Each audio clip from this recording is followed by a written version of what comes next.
Whoa, rough week, huh? Coming off the heels of that game last week, of course, still rings hollow,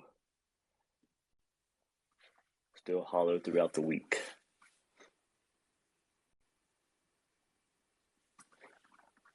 But get this in here and see where your guys' mindset is. I mean, reading social media and Twitter and message boards and stuff, you can, not hard to figure out. But get you guys in here. What you want to see this week versus Vanderbilt? Any big picture questions or outlook? Get those in there as well. Very hard to get up for this game. But one thing I can fall back on, just remember that these are the 12, 13, 14 weeks we all look so much forward to. So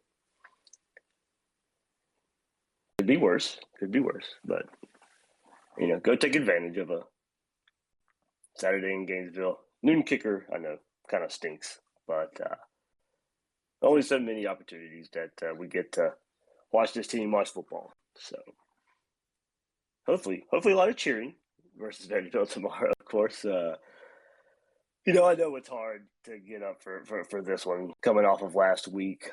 This is hopefully the get right game. I hate to say it, the focus doesn't have to be there 100%, or it shouldn't have to be there 100%. But this is and Emory Jones said it right this week. Dan Mullen, he said, Dan Mullen goes, turn the frustration into motivation. That's exactly what this week is. Go let out the frustration versus Vanderbilt this week. That's what you want to see. Even if the mental side of it is not all the way there, you should honestly right now.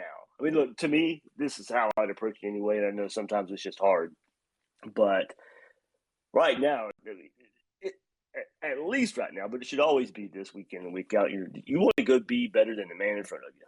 And right now, this is a chance to let that frustration out. Go take it out on Vanderbilt. We hear all the time of fall camp and fall preseason camp. We're tired of hitting each other. We want to go hit the other team. Doesn't matter who it is. Well, okay. Well, you have another chance to show that and go let some frustration out of last week out. So there's something you can take away from it. Look, the only thing you're going to take out of this is, if it's good, it was okay. Well, that's what was supposed to happen. At least the team is focused enough to go out there and take care of business versus Vanderbilt.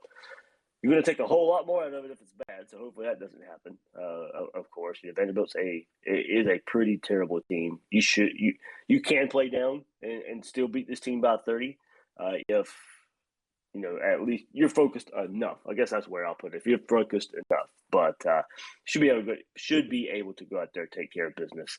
We'll see how deep Florida goes into the roster there versus Vanderbilt, but that'd be a lot of it here. But let's get first guest in here, Zach Powers.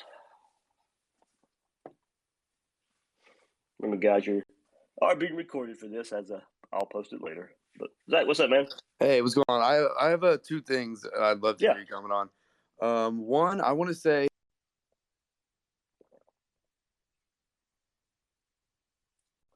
I'm losing you, Zach. I don't hear you. I may have to reconnect or something. Last thing I heard you say was you had two things. There you are. All right, you can hear me? Yep, I got you. Okay, got you. So the first thing is, I understand, we lost, playoffs hopes are kind of trashed, but I still feel like on especially Gators Twitter, there's just so much, the season's over. There's no point in watching the games. I may be in a minority here, but I'm still super interested to see. Like, I obviously want to beat the hell out of Georgia and everybody else we play, and I feel like that's I don't know. It seems like a minority here on Twitter, but it definitely rings true for me that I'm still incredibly involved in the season. Yeah, I mean, that goes to my point earlier. Like, this is the time of year we wait for. So you don't want to throw it away in early October. I mean, a lot of us are still going to, no matter how you feel, a lot of people are still going to watch the games and see how they turn out. But as you said, don't go into Georgia week or LSU Georgia week. Woe is me. Still, you don't know what happened. So go out there. Like I said, the week of Bama.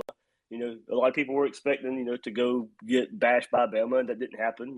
Go have fun with it during the week. You don't know what happened. You don't want to look back and say, "Oh, I wish I would have, rep myself up a little bit more, or help rep the team up a little bit more." It's good. So look, go be a fan. That's as you're saying, that can still happen. Go be a fan. But a lot of it, as far as looking big picture, it's whatever your expectation was coming into the season. Now, most people expected a down year from Florida, but that can be fluid. Everybody's willing. Everybody has the ability to change their mind. Everybody should say, "Well, you said this and it didn't happen." No, everybody can change their mind. You can go along with the flow. You had the 2-point loss versus Bama. Everything was looking good. And no matter what you thought about Florida, whether it was 11, undefeated, 11-1, 10-2, 9-3, or who you had Florida losing to, but part of it goes into you can change your mind. Florida played Alabama very well. If you wanted to heighten your expectations after that, by all means, go do it, because that's what you should have been actually doing. But then you go, and a couple weeks later you get the performance versus Kentucky. And look, a lot of people, it's not that you lost to Kentucky. For some people, a lot of people picked that game. A lot of people picked that. Well, Florida's going to lose that game. They probably shouldn't lose. But a lot of it also goes to how did it happen. And I don't think anybody was picking it to look like it did in that fashion, to look like you weren't prepared, look like you weren't ready to play, and the false starts and the preparation, and basically outplaying Kentucky in a lot of ways and still coming out on the losing side of that game. So a lot of it is just how things look, how things happen. But you're still a Gator, you're still a fan, and you'll get right tomorrow versus Vanderbilt, and go into LSU week like it was just the same game the same game it usually is. Absolutely. And I also have the second thing I have is I've been watching Gator football for a while now, and it seems like to me that ever since the championships, whenever we have this tremendous amount of hype coming in, we're ranked top 5, top 10. It always seems to me that we kind of we play games, we stay, ranked up high like we were just ranked in the preseason, and then we just miraculously lose a game we shouldn't lose. And I was wondering if you've seen any similarities to previous years that you're kind of seeing now. Last year was weird. With you had the A&M loss. And look, that was a game, and honestly, a lot of ways, like the Kentucky game, in some ways that you felt like you outplayed the opponent, but still came out and losing again at the game. There's one similarity, but look, also kind of comparing it to the LSU game of you just did not look prepared, and it came back to bite you. You stayed in the game, you clawed your way and stayed it to the very end, but you just didn't come out with it. I guess as far as Mullen goes, you kind of maybe go back to 2018 as well, and Missouri game, and that's where a lot of people point to the fire of the team and the fire of the head coach is still there. Hard to compare it to previous years right now. I want to see how Florida bounces back and how they play in the bigger games that's on the schedule. Now, you could say, do they pack it in? And I guess you could kind of point to, well, you played Alabama tough. Maybe you should go out there and be able to play Georgia tough as well. I mean, Georgia's a good football team, and they have the capability. And if Florida can prepare right, Florida can look good going into the game, and Georgia is that type of team right now that could still make it look ugly. So I don't want to sit here and say that if it looks very ugly versus Georgia in a couple weeks, too, that, this team is just giving up on the fire and the passion of the season. Georgia just may be that good, but I do think you expect to see Florida come out and at least it's a bigger game. Maybe there's a comparison right there. We've seen Florida come out and play Georgia tough, even when we didn't think they were the better team in 2018 and 2019. You could tell they were fighting in that game.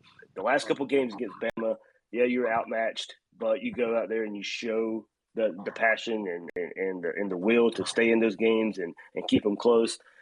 So maybe the comparison will be, all right, well,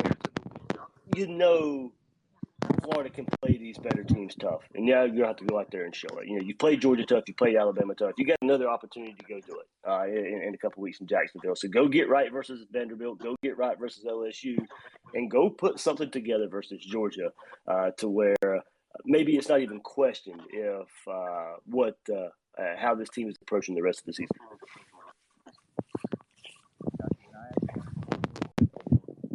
No. Thanks, Zach.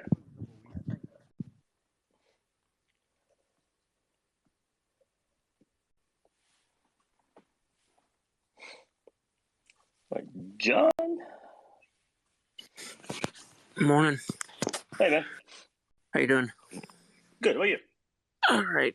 So, taking in, it's been almost a week now, and still pretty pissed off about this loss. But my question to you is, even if we went out and we beat Georgia pretty handily, Kentucky loses to Georgia, is there still a chance that we could still sneak in to the SEC championship? Two scenarios there. Florida, of course, is going to have to win out. So that means you're going to have to beat Georgia. Georgia is going to have to lose somewhere else along the way to give them 2 losses. And then Kentucky will have to have 2 losses as well, and maybe your 3-way tie. And then I think that goes to the highest ranked team in the college football playoff. I think that's the tiebreaker. I could be wrong on that. Or there's some kind of tiebreaker where all teams would be with 2 losses. So there's one route. You have a 3-way tie with 2 losses. Because Florida would beat Georgia. Georgia would probably have to beat Kentucky in that regard, and then Kentucky had already beaten Florida. So if I'm thinking about it right, your 3-way tie with two losses per team, or 2 losses for Georgia. You have to have the head-to-head against them, and Kentucky has to lose 3 games because they'll have the head-to-head on you, and you have 2 conference losses. So they'll have to have 1 more loss because they own the head-to-head victory over you. So that's the 2 scenarios there. Whichever, I don't know which one more people see likely, if at all. I mean, Georgia and Kentucky, there you go. One of those are going to lose to each other. But you're more than likely you'll need Georgia to beat Kentucky in that regard. Kentucky has LSU this week. We'll see. That's like I said in the preview, the Vanderbilt preview this week. You probably need it to happen this week. You need Georgia's first loss to come versus Auburn, and then you beat Georgia in a couple weeks. And you need Kentucky to lose to LSU to right now put some pressure on those teams.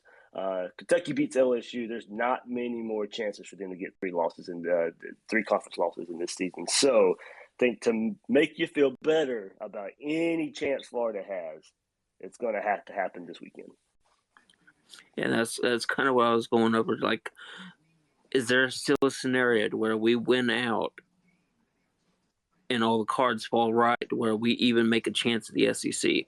Because if we beat Georgia and things go our way, that'll propel us back into the top 5, top 10, possibly. Yeah, so if we win out, like a crazy season. Like, that's what kind of the one thing I was looking at. Like, is there still a chance that we can make the SEC championship, get our rematch with Bama, and then even with the 2 losses, still have a chance for a 4, even if it's a 4th seed? I would think so. Of course, a lot of things have to happen. This is a crazy football season so far already, but just for giggles, if Florida ends the season with 2 losses, they're in the playoff. I say if you're an SEC champion with 2 losses right now, I still think you scoot into the playoffs. So now a lot has to happen. You have to have some teams help you out. This is a crazy football season already. But I do think that is the possibility. So there's there is plenty for this team to play for, no matter how unlikely that scenario plays out right now. You don't know. So you go take your chances and go win out. Look, you want to win out anyway. I mean, no matter even if you fall short of, if you end up 10-2, you'll be loss in hindsight, just because more than likely it kept you from bigger things, of course. But there's still some.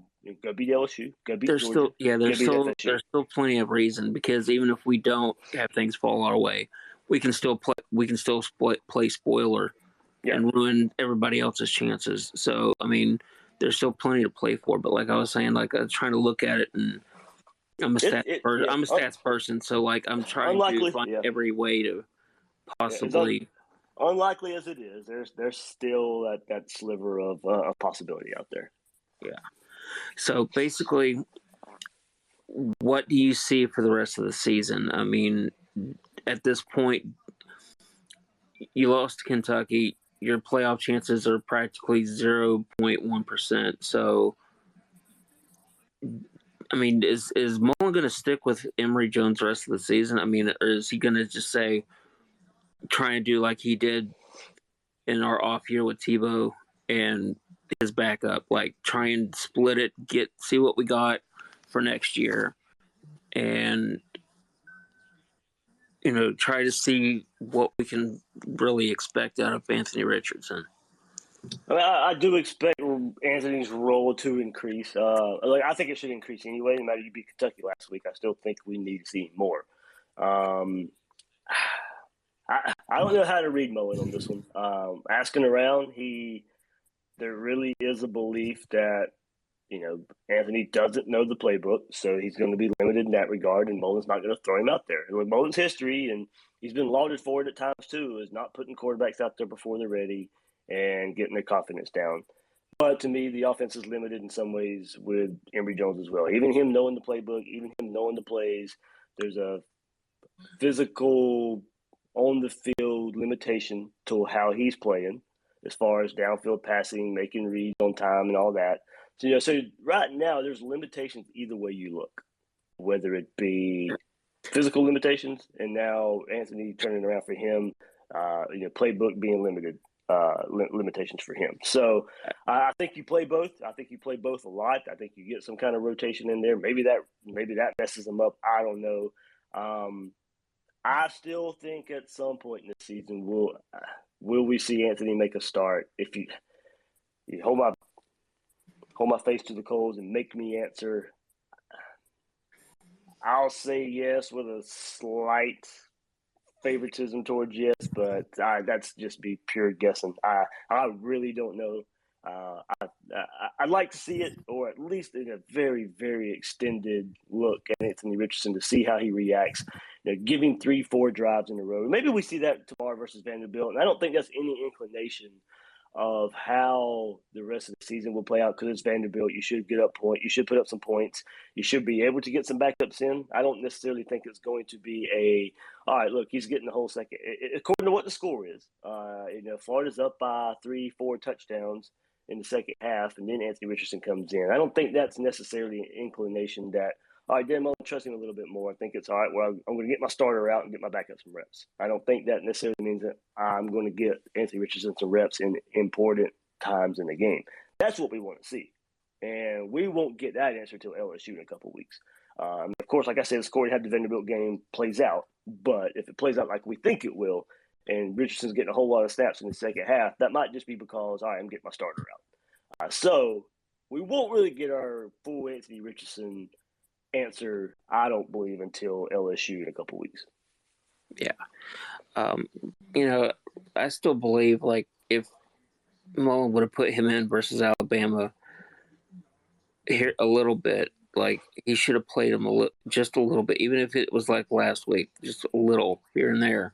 I think it would have made a difference if he would have played him a little bit more in certain areas and not dick around in the first half.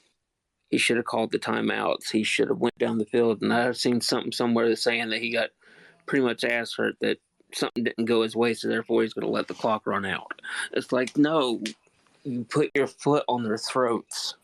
You don't take it off. That's like the number one rule in football. Almost all coaches, and that's the difference. You don't see Nick Saban doing that. He's going to keep beating the shit out of you and send all his players out. That's why Alabama is so dominant.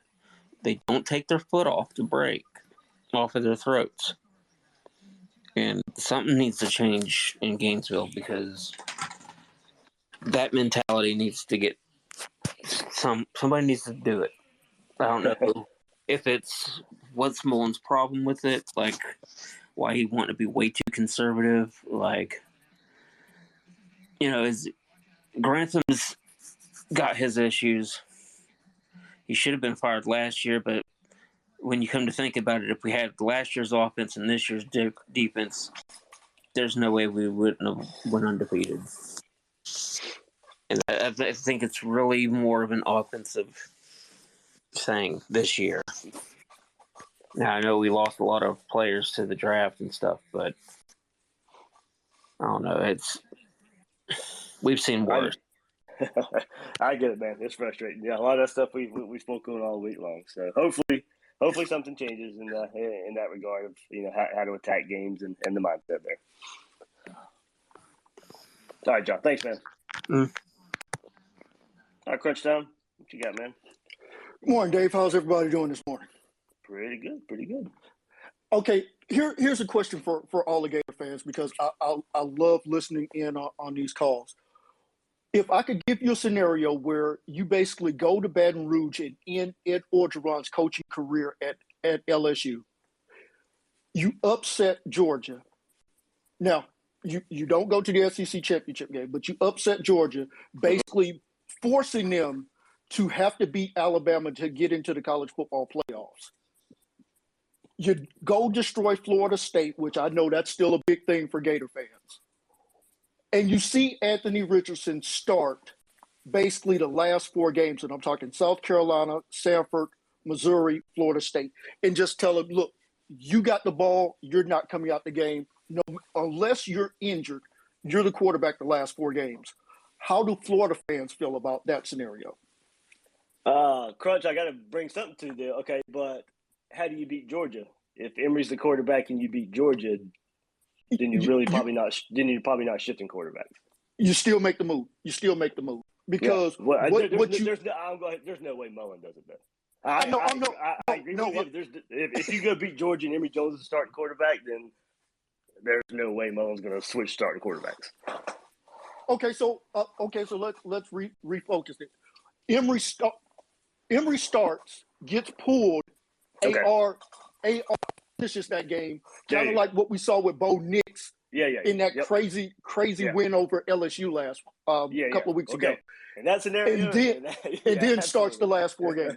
Oh yeah. Look, and I said before the season started, you want to, I want to feel good about next year. No matter how it plays out. You could be in Atlanta, you could not be in Atlanta. I want to feel good, really good about going into next year with this team. And I think if the season plays out like that, then absolutely, I think Gator fans will sign up for that right now. If you gave them a choice, all right, just take it however it may play out. Or sign on the dotted line right here. You beat Georgia. Anthony Richardson comes in, saves the day, starts the last 4 games of the season. Yeah. I think a lot of people would take that right now and moving forward. That would, I think, make the fan base feel a little better if you could give them that scenario and they take it and run with it. A lot of the fan base just wants to – some of the fan base just wants to see Anthony Richardson just to see what they have. Right, and that's why I gave that scenario. Yeah, and more of it. If he's not ready, then okay. Well, at least we know.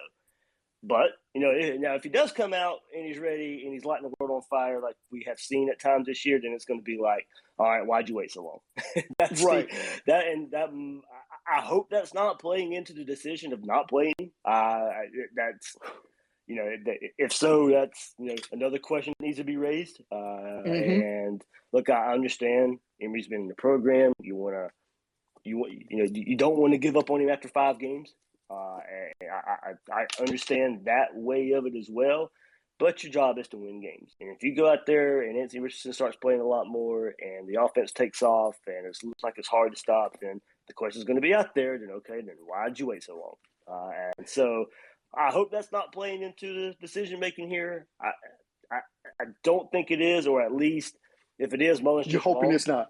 Yeah, right. It's just that he's wrong. He's not reading it right. If that's the case, and he could be truthful in thinking Anthony's not ready, and you can't blame him for that. But if it goes out there and happens, it's like, well, all right, it was just you were just wrong, and Anthony should have been playing. But. We'll see how it plays out. And I do expect Richardson to get some more playing time, and we'll see where he goes from there. And maybe, we get our answer if he's ready or not, and if he's ready to take this team. But a lot of it is, like you said, too, in getting ready for next year to make sure he's ready for next year. If you think he's the guy. So you put him out there, and maybe it's not the FAU and USF performance. There's more film on him out there now. He did some good things last week versus Kentucky. I think we wanted to see a little bit more.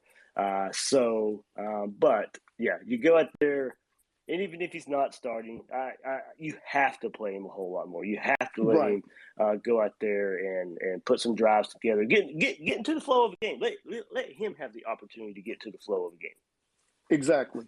And the reason I gave that scenario, because this is the exact same scenario I gave Alabama fans a couple of years ago when they were getting ready to play Auburn. And I said, losing the Iron Bowl means nothing if you get Mac Jones ready for the next season. Yeah.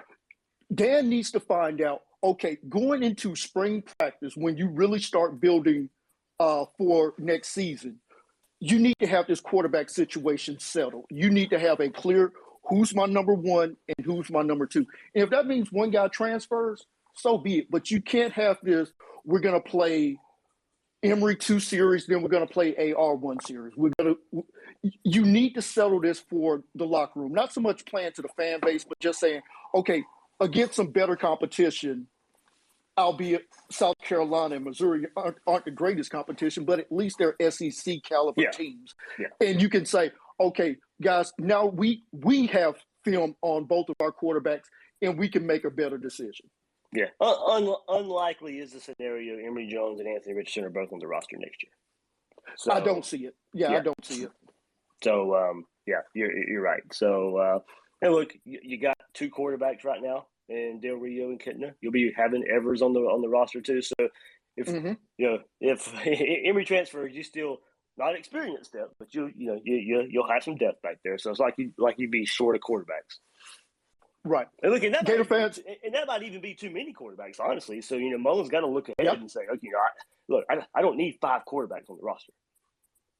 Kind of what we're seeing at Ohio State, where you got all of these quarterbacks, and you're going to lose at least 2 of them. So I'm looking forward to seeing this game. I'll actually be able to possibly even see the game here with Florida, so I can kind of get some firsthand eyes on this Florida roster. But Gator fans, if you can get the win against LSU, and who knows, this Georgia defense is great, but that Georgia offense is still beatable. That defense that you have there in Florida is good enough to shut down this Georgia offense. So don't write off the season just yet. All right. Thanks, Chris. Down there.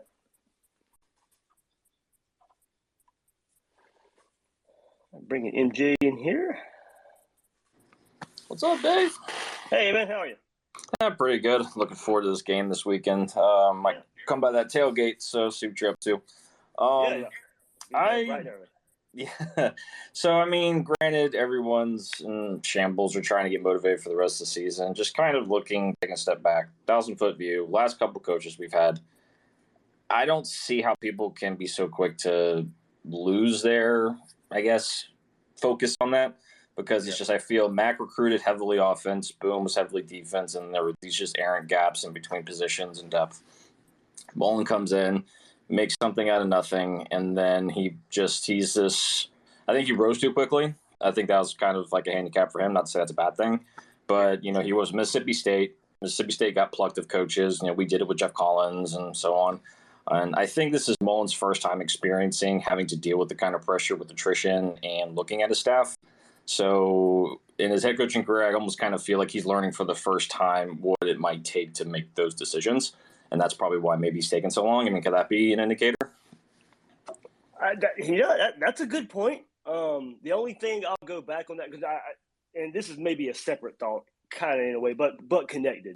You said he rose too fast at Florida. Maybe the success came too fast. But there was also a chance to build on that with Miami and FSU being down. And, and I'm talking mostly in the world of recruiting. You should be able to take more advantage. So maybe this didn't happen. So there's a connection there. But this is the way it played out. And like you're saying, going to this point, then, this is Florida and Mississippi State are different. Now, could there have been similar scenarios? Absolutely. But outside – and the pressure outside from the fan base, look, he's not dealt with this. Even if he dealt with it at Mississippi State, the pressure's different, the level is different. So we know the expectations here at Florida. So I think what you're bringing up is a valid valid event that's happening right here and how he reacts to it. And this may be the first chance. Now, don't get me wrong. I know you can go ask some Mississippi State fans, and you can even go find articles out there about Mississippi State. And all right, it's time to move on from John Hevesy. All right, it's time to move on from this assistant. So a lot of things Florida fans have said has been repeated by Mississippi State earlier in earlier years as well. But he could get by with it there, and there would be questions, but wouldn't necessarily hear it as much or hear it as loud. And look, and Mullins, he's getting it from everywhere. He's getting it in press conferences. He's getting on Paul Feinbaum's show. What is he doing? Does he care anymore? I know Josh Pate for his show on 24/7. He brought up a good point in talking about Dan Mullen this week and how he thinks. Look, Dan Mullen had one foot out the door last year. He wanted an NFL job, didn't get it. So now he's kind of got to check himself back in to be the head coach at Florida this year because maybe he was expecting to get the NFL offer last year. So not necessarily saying the focus isn't there, but maybe kind of having to come back into it. So those questions are there right now. Those questions weren't really the only question on a similar level that Dan Mullen had at Mississippi State was, all right, is he going to Michigan? Is he going to Miami? Maybe one foot out the door looking for the bigger job. But he was still able to coach his team, still able to have some success at the same time. So going to your point, though, a lot of, all right, maybe he's a little slow because this is the first time he's dealt with this pressure, first time he's, and definitely at Florida, dealt with it because you had those success. You had that success in the first couple of years. People were kind of overlooking the coaching deficiencies a little bit, but now in the last end of 2020, the beginning of 2021, all that stuff's ramping back up while you still have a season to play. Yeah. I mean, I'm trying my best to keep grounded. It's been tough because I got to try to look at like all these things and these pie in the sky names potential. It's just hard to wrap my brain around having like a Lane Kiffin come in, or I guess who was another name that got mentioned to kind of replace Mullen, forget who, but or even Hugh Freeze. Cristobal. Cristobal, Hugh Freeze. I mean, but it's just, I don't know. Like, I have less trust in them to stay at Florida than I do Dan Mullen. I remember when he came out his first game, like the dude just lit up. Like, to me, he like wanted to be here. So I was always going to give him 5 years. So I'm hoping, next year like tells the whole story and we make those changes necessarily. But I don't know. I say people are being unreasonable, but looking at what we've done in the past, it's almost hard to hang the man after a bad loss to Kentucky. I know he's done it twice. People screw up in their coaching career, and it's hard to shift gears and stuff. But I don't know. I'm not being fair weather. I'm not going to look at this as like an end all. I just look, he screwed up. Hopefully he knows that, and then he moves on and builds on it. So if he runs Vanderbilt to the ground and closes strong, I think that should be a convincing argument to tell people, like, look, he recognized what he did against Kentucky was not perfect, and that's it. Like, we go into the offseason with momentum and get geared up for 2022. Yeah, like I said, a lot of people report to 2022 anyway, so that's kind of where I was at with 2021. You go take your chances, go fight for Atlanta. If you end up in Atlanta, by all means, go for it. But I wanted to end 2021 feeling good about next year, and there's still that possibility there. Oh yeah, and plus college football is weird. Who knows what ends up happening? And we get back to Atlanta. This year's been weird already. So let's go take care of your business, and whatever happens, happens. Agreed. All right, thanks for the opportunity, Dave. I'll see you this weekend. All right, man. Sounds good. Swag, I think you're in here. Hey, Dave. Hey, man. Thanks for all you're doing for Gator Nation and, in these troubling times. Lots been made of Mullins, being conservative, especially with the program and things around, Grantham and Trask and those types of things. But it seems like when just thinking and just looking at play calling, that he hasn't really been conservative. He tends to go forward on fourth down a lot. He tends to press the ball before halves. But he didn't do that, obviously, against Kentucky.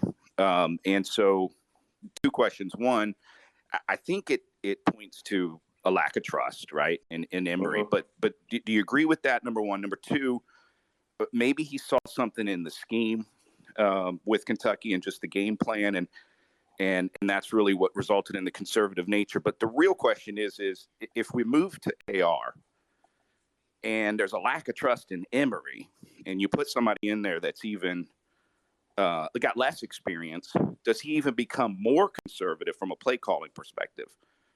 Again, I think if you look back at, am I misguided in thinking, not from a program perspective, but from a play calling perspective, am I misguided in thinking that he's really not conservative from a play calling perspective, even though he was against Kentucky? And, do you think he becomes more conservative if AR gets in there? Thanks, Dave. Yeah, well, and I said it this week. I do think it's a thin line in saying Dan Mullen's conservative and looking at what Florida's been successful with this year. I mean, you've been able to run the ball. So if you want to run the ball, that's going to come across as conservative. But you've had a lot of success there. So there's a thin line there in saying, I'm going to rely on my offensive line. I'm going to rely on this running game because that's what brought me to the dance right now. So that it's going to look conservative at times, but that's what you've had success with. So there's part of it, I think. Now, as far as quarterback play goes and trust there, I do think in the Kentucky game, I think it was a combo. I'm not going to throw it all on Emory. Do I think there's somewhat of a lack of trust there? I do. But there are play calls there that just need to be hit. There are plays down the field. All right, I'm calling this play. If you can get off your first read or if you can get off the throw you feel comfortable with, there is a guy open. But you're gonna have to release it. You're gonna have to release it on time. You're gonna have to make the right read. That's still Emory Jones' next step of progression. Do we get there? I don't know. But also, I think in the Kentucky game, just lining it up, I do think it was a combo right at the end of the first half. I think it was a combo of limited trust in Emory, but also limited trust in that offensive line. I mean, he knew they weren't communicating very well. You were deep in your own territory. You don't want to give up a sack. You don't want your quarterback to get hit, fumble. Kentucky's in great field position right before halftime. I get that. Would I have been aggressive? Yes. Dan Mullen has shown that aggression before. I do get why he didn't. I just disagree with it. So I think that's, for me, the best way to put it. As a head coach, as him looking at everything, I don't necessarily want my quarterback to turn it over right here. I don't trust the offensive line. They can't communicate. If they miss this communication, Emory Jones gets hit in the back. There's a fumble. Kentucky gets an easy score, and okay, you're in trouble going into halftime. So, but also at the same time, I'm like, well, you can sit here and say you trust your defense because your defense has been playing pretty good. And go be a little more aggressive. And, a lot of the fan base now, in hindsight, I know it's different, would have said, okay, I would have taken being aggressive there. If Emory does the interception, he just does the interception. Well, okay, you say that now. You're fine with that now because you know how the game played out. But live and in action, you'd have been like, oh, God, why did he do that? We knew we would go throw the interception there. So you look at it both ways, and you can't win either way.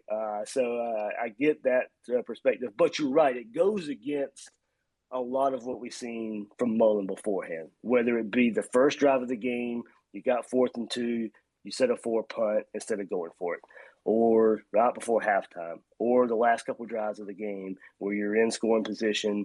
The easy thing would have been, all right, we have, after the face mask, you're in great field position. In hindsight, I could say, all right, go throw Anthony Richardson there, run the ball 4 straight times. See what happens. See if you get in the end zone. We know the ability that he's shown there. But a lot of that hindsight. But also in hindsight, we can say, well, Dan Mullen, you've been aggressive in these situations, and you weren't here. So I hate to take the easy way out. You see both sides of it. You see both sides of it from a coach's perspective. But it's hard because, all right, Mullen, you've shown it before, but also you see the flow of the game. There are some questions of where this offense was right before halftime, where the offensive line was before halftime, and you can see why he was aggressive, but I still think you can disagree with it. And do you think if AR gets in there that he's going to need to rely even more on the run and even be more conservative, despite what us armchair coaches think? I mean, I do, because of what he can also bring into the run game and the explosive runs. I've talked about the home run. Well, he can bring that, so you might rely on. And Look, go back to the Tebow days, and he relied a lot on the quarterback run. A lot of people said that was too conservative at times with Dan Mullen was the offensive coordinator, but it worked.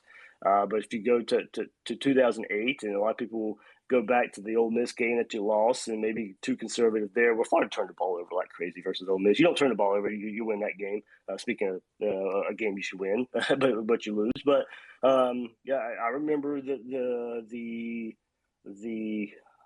I believe I don't know if it came out from Mullen or not. Maybe I know it was around with Dazio, but you had the joke of spinning a wheel, and the quarterback dive would come up a whole lot, and that's what you ran over and over again. So, but that was there, and it worked. And maybe sometimes was labeled as conservative. So you're right. If you do bring in AR, does it look conservative because you have a quarterback that can run? You have a quarterback that can run quarterback power, and get you a few yards when you need it. But we have seen when he is in this year, the downfield passing game seems to be there because that's in a way Richardson's comfortable in throwing the ball down the field and letting it loose. And if you're not fully caught up with the playbook as Richardson is, then a lot of times you out there and play a little more free. You let your athleticism take over. And I got a strong arm. I'm going to chuck it down the field. And look, now he also made that heck of a when he's scrambling and made that throw to Copeland down the field. That's more about playmaking ability more so than reading the play and making a timing throw. And all. That's just a good athlete making a play, pressure in his face. That's what he brings to the table. But I can see where Mullen would say, all right, I don't need that a whole lot, and it is a little more conservative as far as controlling the game with Richardson's legs more so than his arm, and that can be considered conservative. Thanks, Dave. Go Gators. Go Gators, man. All right. Zach wants to get back in here. Hey, Zach. Not to unmute your mic. There we go. Don't hear you, so I'm not sure what's going on there. But anybody else wants to get in here? Come on right ahead. I'll stay on for a few more minutes. Get this thing going. Day before Florida Vanderbilt. If you missed it yesterday, big announcement with the Gator Collective. I'm going to be ambassador for those guys. So, there we go. Make your donations there for current Gator student athletes, future Gator student athletes. You can go on the Twitter timeline there. There's some links there for you to click there. But, going to do got some big things coming up with those guys to get. I know there's a lot of questions out there about the Gator Collective and what it stands for, where the funds go, how it all works. We've got something in the works in the next couple of weeks to maybe clear the air a little bit of all the questions that are still out there about the Gator Collective, how it works, who's behind it, and all that good stuff. So be on the lookout for that there. But, of course, I know a lot of you have already signed up there to support the current student athletes for future student athletes for the Gators. But look, you go sign up, you get all kind of exclusive interviews, exclusive content there from those guys. I hope to get more involved on that side of it as well. But right now, that's the best way with name, image, and likeness out there. If you want the best for Florida, that's the best way to do it for the student athletes currently there. So let's get that thing going. Let's get that thing ramped up, make it an example for future Gators. And we'll all get together. We'll all be Gators together in getting the best name, image, and likeness deal out there as far as fan led. So let's get that thing going. But like I said, in a couple of weeks we'll have something to maybe clear the air, get all your questions answered. I know there's still a lot of questions about it out there, and that's one reason I wanted to get more involved. I had to get through a lot of clearance with the TV station. That's why it kind of took so long there with the Gator Collective. But we're all good, ready to go, and we'll get the best message out there we possibly can for current and future Gator student athletes. But big announcement. Be very, very, very proud to be in partnership with the Gator Collective and getting the best out there for Gator fans. All right. Anybody else wants to get in here and extend the conversation just a little bit? If not, here we go. Nope. Get Dimitri in here.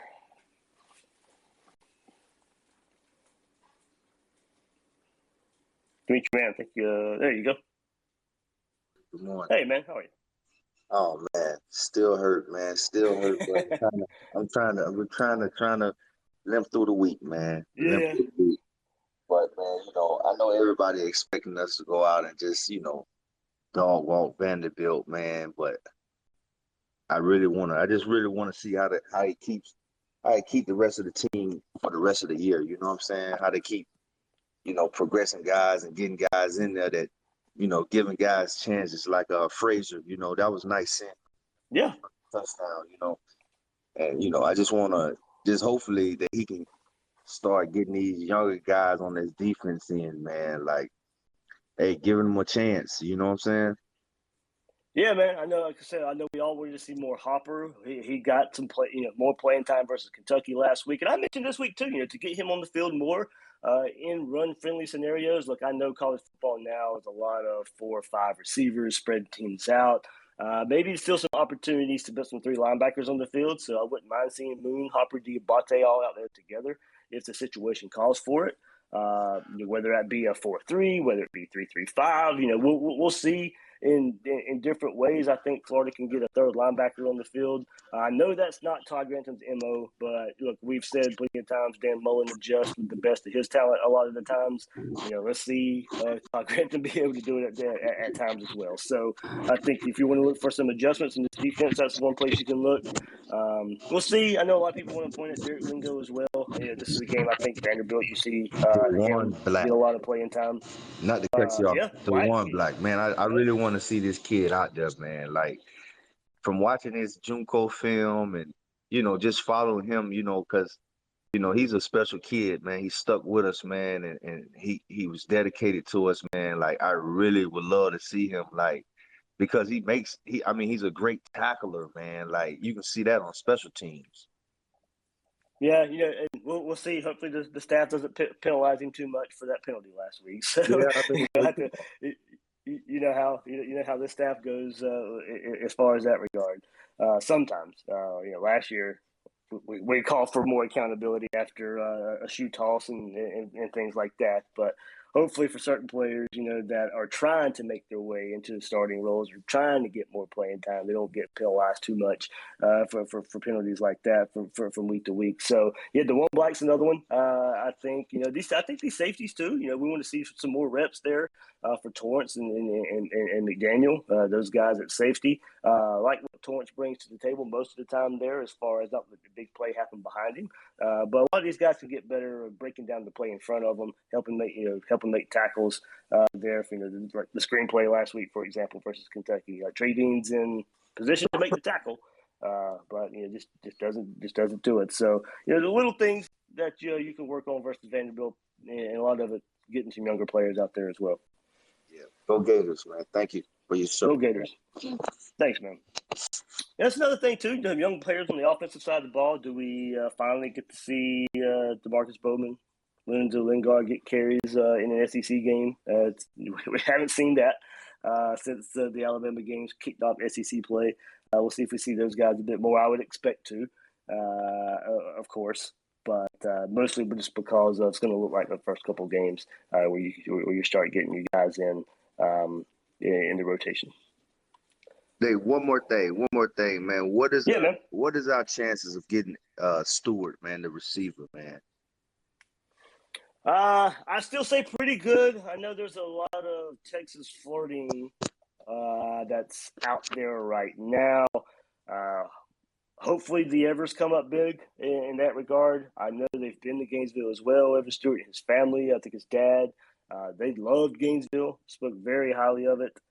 That's just one. Florida's going to have to, and I'm not breaking any news here or anything, and I'm stating the obvious. We're going to have to just stay on top of him, to show him that Gator love and to make sure there that you do everything you possibly can to make sure he ends up in Gainesville. So I still say favorable for the Gators right now. If he was to pick right now, I think Florida would be the pick. But we've seen in the past where you start you're in really, really good shape. A guy would pick Florida on a certain day, and then it fades away the closer you get to signing day. Florida's that's just one you want to keep an eye on to make sure Florida just stays on top of him and can sell the future. The biggest future for him is working with a quarterback that he knows so well, and pointing to the receivers you see in the NFL right now from Florida. Those are the two things you can point to, and hopefully, Dan Mullen and company keep it on him. All right, Ali, I think you're in here. Hey, man. Hey, can you hear me? I got you loud and clear. Oh, nice. Good morning, everyone on the panel. Definitely appreciate you doing this. I just happen to think of some days, excuse me. I think that one of the biggest issues, we're playing up and down, Jekyll and Hyde. It kind of comes from last year. I'm not bringing up the COVID, but not the players getting the time to actually play. A lot of the young guys, this is the time that they're actually, when they're getting on the field, they're actually just playing now. So they're having hiccups.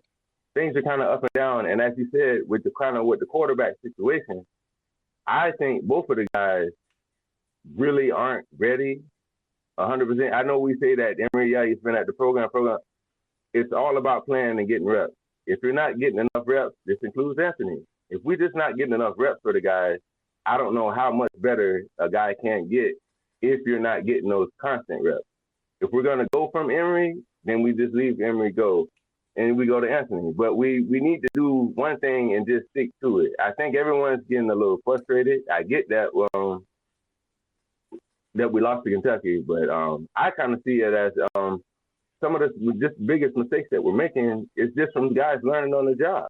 I really just see that, and I don't see how some of the fan base can't see that. I understand that, that we have this standard, we have this, and we do have that. Yes, but at the same time, as we do as people, we have to learn on the job and learn how things go. The guys at safety, with Torrance and some of the guys, even at the nickel and star position, it's just very tough to play when you're not used to getting those reps. I know I'm kind of rambling on and on about that, but I really, really think that truly is the issue. And it started last year with the COVID, with not enough of the young guys getting enough time to get some reps. I don't know what you think about that.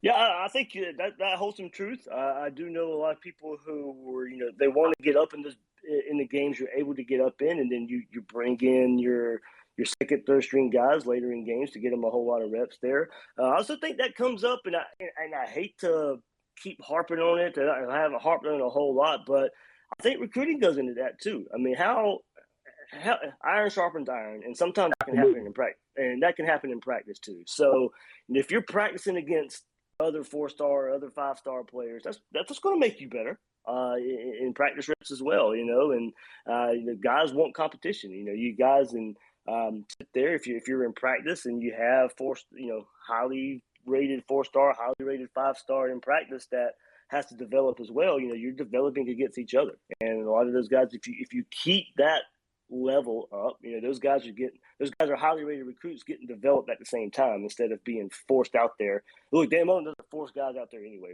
before they're ready. As I said, true freshmen don't really come in a whole lot and make an impact so far for Dan Mullen at Florida. But I think in practice the reps there are so important too, and you'd rather be practicing against better competition in practice as well. However often that happens. But going to your scenario just a bit more, absolutely, you want to see him in games a bit.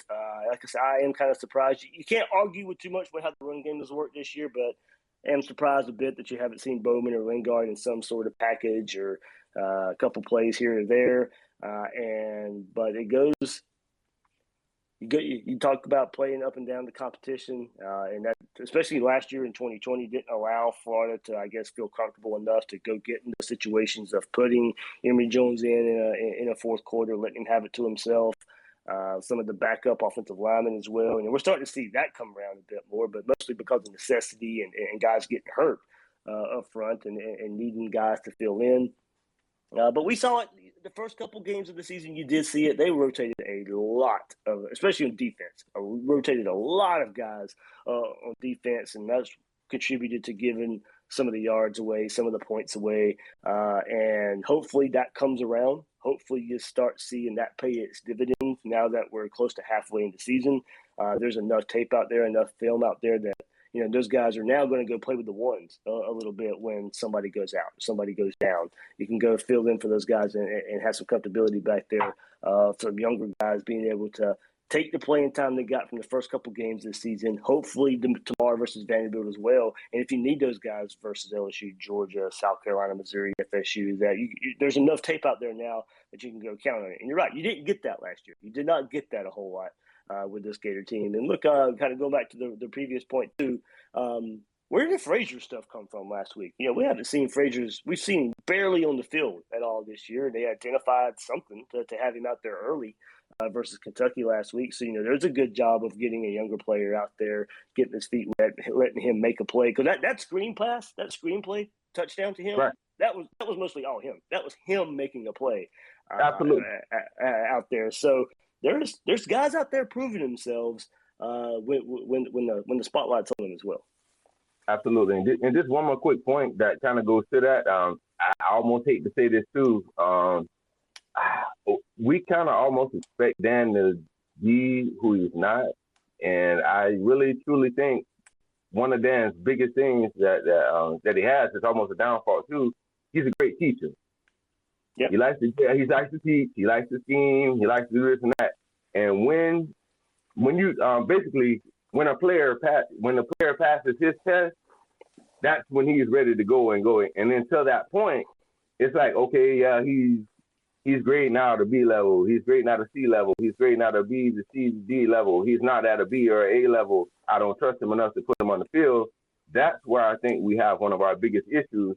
It's not a thing that players can't play, but if Dan doesn't trust them to go run the right route, or as far as the AR or any of the or Bowman or the Lingard and all these things like that, if he doesn't trust it as much as we want as fans, I get where everybody's frustration comes in at. If we were at work and we didn't trust something, we may not do it as well. So that kind of is a come and go, and I get the point that it's kind of frustrating for everybody, but when your coach is a teacher, he's going to stick to that. That's just part of his program, and we gotta kind of either learn to live with that, or I hate to say we're gonna have to just wait till it runs its course. That's kind of just how it kind of goes. I don't want to waste everybody else's time, and I do wish everybody else a great morning, and I'll let somebody else get on, and if you could answer part of the question as well, Dave. Thanks, everybody.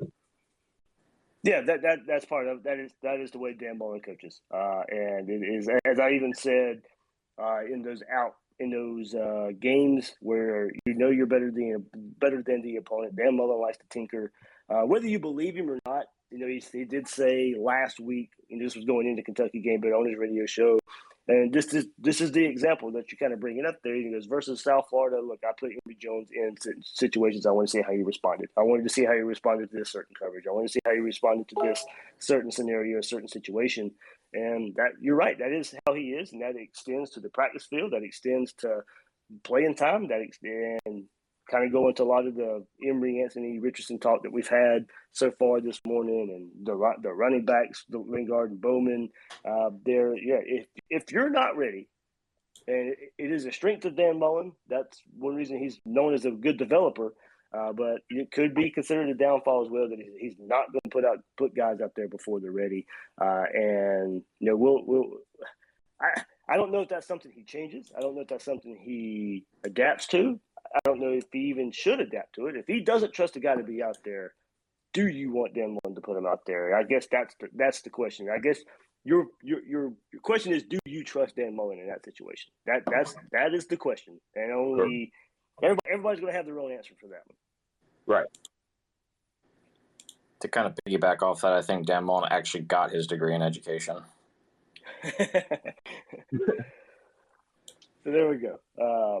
But yeah, it is. You got to take the good with the bad, I guess, and however people would define good and bad in that situation. Stink, what's up, man? Hey, man, what's going on, D? Man, y'all got me at work listening to y'all. I got a question for you.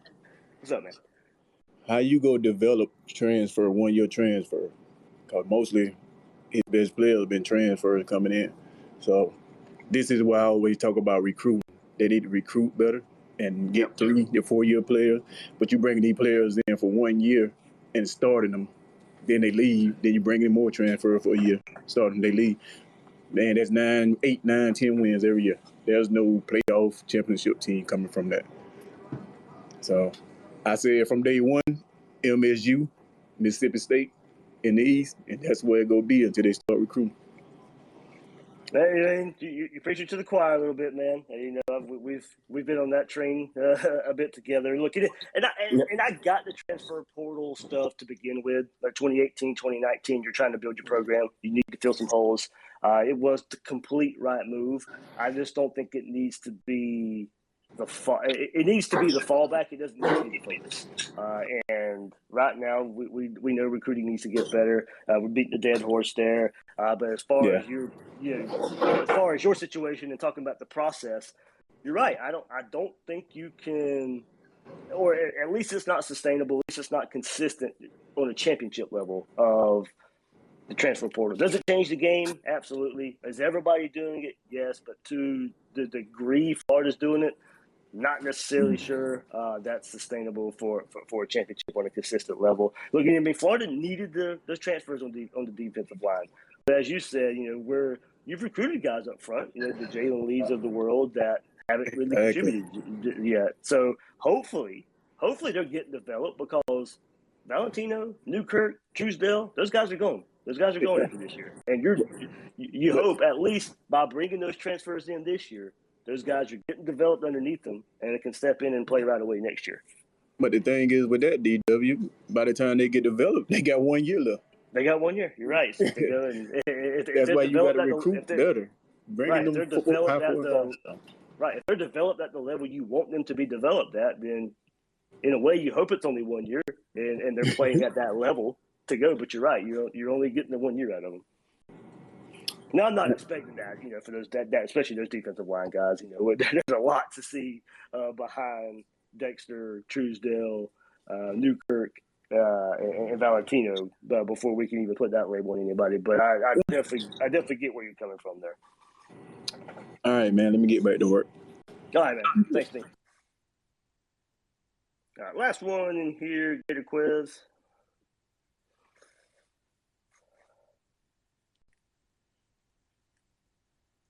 What's up, Gator Quiz? I don't think your mic is working there. Can you hear me? Dave, can you hear me? How you doing, Dave? Listen, I agree with the 100% with you. Like I've always said, you and Will always talk about recruiting and stuff. At the end of the day, great questions you gave at the Kentucky press conference, but it's frustrating because he talks about thumb wrestling, he talks about all this competitive stuff, but yet we're losing in recruiting, you know, to Georgia, Alabama, LSU. So where's that competitive fire when it comes to recruiting? You know what I mean? It's like I always mention to people when I post on Twitter and other things, it's easier to develop a 4 and 5 star than it is a 2 or 3. That's what I've always fell back on as well in that regard. Look, is developing important? Absolutely. It's the most important aspect of coaching out there besides, you know, your game day acumen. And Dan Mullen's, for the most part, pretty good there. But, you know, why make it harder on yourself? That's probably the best way to put it. Why have to go develop the 3 stars to turn in? Why have to take the time it takes to develop, you know, especially along the offensive line? You know, there's very rarely is there an impact guy along the offensive line from Florida that comes in right away. And now, look, don't get me wrong. I know it's hard. You don't expect a whole lot of offensive linemen to come in here and contribute right away. That mostly is a developmental position, but it can happen. We've seen it happen. We've seen it happen at Georgia. We've seen it happen in Alabama. And I know a lot of people get tired of the comparison of Alabama and Georgia and their recruiting level, but that's your competition. But you got to face the reality. It is what it is. And I'm not asking you to recruit on the Alabama level. That's pretty much not going to happen. But you know, you've got to find a way to steal the instant impact players. But the thing is, do I trust Dan Mullen to play the instant impact player? I think that's another part of it too. Yeah, you can get the 5-star. Yeah, you can get the highly rated 4-star. But are they gonna play right away? Are they gonna contribute right away? You know, would Evan Neal have come in at Florida and played right away? He probably should have. But would we have trusted John Hennessy to throw him out there? Would we have trusted Dan Mullen to put him out there? I don't know. I don't know the answer to that question. Consistency says no. What has actually happened says no. But those are different type of players, difference maker type of players that I'm not sure we have on this roster for the most part. So maybe you get that type of recruit, and that's when we start seeing these early impact guys. But that's a great point, Dave. Like you say about offensive line. Look, in my opinion, I've told people, listen, I would love like a Phil Trotline, a Gator legend, Gator national championship, and he's doing great things in Penn State. He's a recruiter plus a developer. Why Hevesy has clearly said that he's not going to put a freshman out there, even if he's a great player. So what are we going to do next year? Look, a lot of these guys are gone. Garage is gone. White's going to step up, Braun and stuff like that, but DeLance is gone and so is Reese. So who the hell do we have after that? That's the question. Right, that is. We worried about depth, and you've seen it at times this year when Florida has needed it. You've seen Braun come in, you've seen Tarkin come in, but it's okay. Now who's going to be behind those guys next year? And exactly. So that's it's definitely worth bringing up. When we talk about recruiting, it's pretty much beating a dead horse. People who listen to Gators Breakdown and stuff probably know, that's calmed down a little bit. It is what it is. We can't change it. There's no use in beating a dead horse. Do we know it has to be better? Absolutely. And during the season, I slow it down anyway, of course. Yeah, I'm worried about the 12 games in the regular season Florida plays there. But, of course, you had Jamari Lyons commit this week for the Gators. We'll see what tight end Skinner does today. Worth keeping an eye on, I think. Alabama probably. Considering Hawkins decommitted from us, who knows if Skinner takes a look at us? You hope that's a good sign. I mean, look, I'm sure the decision's already made. Whatever Hawkins did probably is not going to play into his decision either way. What you hope was it's the other way around. He maybe found out Skinner's coming along, and okay, I'll go to Stanford. But if it was anybody but Stanford, I might feel better about that scenario. But we'll see where it goes. I just was told it's worth keeping an eye on today. We'll see. Like I said, my prediction would be Alabama. We'll see where it goes from there. But just worth keeping an eye on. Thank you, Dave, for all that you do. I love Gators Breakdown, and you and Will continue the great work. Awesome. Thank you, man. Thank you so much. All right, guys, that will do it here for this Spaces edition on Friday before Florida Vanderbilt. Everybody, thanks for joining in. Thanks for talking. Thanks for listening.